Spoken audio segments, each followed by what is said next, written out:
Good evening everyone. থাম্বনেলে আপনারা ঠিকই দেখেছেন, আজকে আমরা কথা বলবো কোন কোন নতুন মেডিকেল কলেজগুলো ওয়েস্ট বেঙ্গলে আসতে পারে।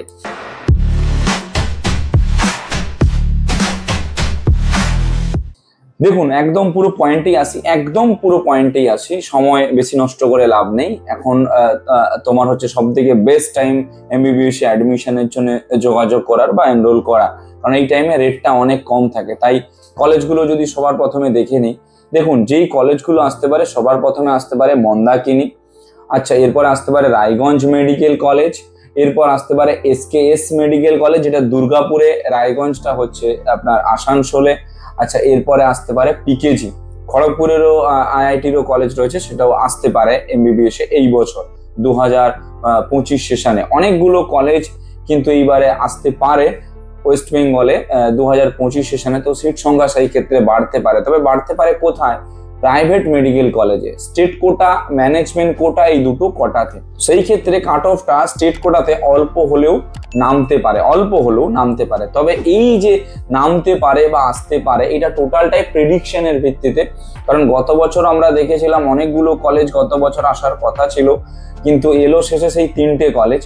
তো সমস্ত প্যারেন্টসদের উদ্দেশ্যে বলবো, আপনারা প্ল্যান এ হিসাবে এই সমস্ত কলেজগুলো রাখলেও প্ল্যান বি হিসাবে আপনার একটা ব্যাকআপ অপশনের কলেজ রাখুন, যেটা আপনাকে সাপোর্ট দেবে যদি ওই কলেজগুলো না আসে।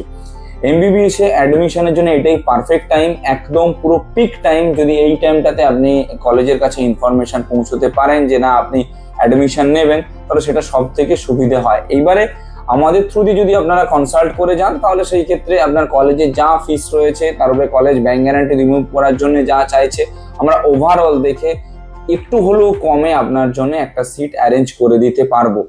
আপনি সিঙ্গেল গেলে কলেজে আপনাকে যা ফি স্ট্রাকচার বা যা রেট কলেজ আপনাকে দেবে তার থেকে কিছুটা টাকা কম হলেও আমরা আপনার জন্য করে দিতে পারবো, কারণ আমাদের কাছে স্টুডেন্টের হচ্ছে যে ফ্লোটা বেশি। আমরা একসঙ্গে একটা কলেজে যদি 10টা স্টুডেন্ট দিই, আপনি সেখানে সিঙ্গেল গেলে আপনাকে যা রেট দেবে আমাদেরকে কিন্তু যথেষ্টই কম দেবে, টু বি প্র্যাকটিক্যাল এবং টু বি অথেন্টিক।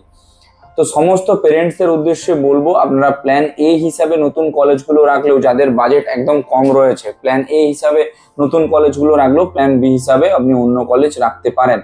কারণ বাজেট ওই সেম বাজেটের মধ্যেও নতুন কলেজের যা বাজেট যেতে পারে, ওই সেম বাজেটের মধ্যে কিন্তু আপনারা আরো অনেক পুরনো কলেজ পেয়ে যাবেন। হ্যাঁ, হয়তো আমাদের স্টেটে নয়, আমাদের স্টেটের বাইরে হতে পারে, কিন্তু আপনার প্ল্যান বিটা পুরোপুরি স্ট্রং থাকবে। 1:1 পার্সোনালাইজ কাউন্সিলিং, যেটা আমাদের পুরোপুরি ফ্রি অফ কস্টে রয়েছে। আপনারা আসুন, এসে বসে কথা বলুন, এবং যদি আপনারা মনে করেন যে না আমাদের থ্রু দিয়ে কাউন্সিলিং করাবেন, তাহলে সেই ক্ষেত্রে আমাদের পেড সার্ভিস রয়েছে, আমাদের পেড সার্ভিসটা আপনারা অ্যাভেল করতে পারেন। দু রকমের আমরা পেড সার্ভিসটা কিন্তু প্রোভাইড করছি এখন ইনিশিয়াল স্টেজে, এবং আমাদের পেড সার্ভিসের উপরেও আমরা 15% অফ রেখেছি যদি আপনারা হচ্ছে যে 30 জুনের মধ্যে আমাদের থ্রু দিয়ে এনরোল করেন। অ্যাডমিশন রিগার্ডিং যদি কারো কোনো হেল্প লেগে থাকে, আপনারা আমাদের কল বা হোয়াটসঅ্যাপ করতে পারেন। আমরা সব রকম দিক থেকে আপনাদের গাইডেন্স প্রোভাইড করে দেওয়ার চেষ্টা করব। Thank you.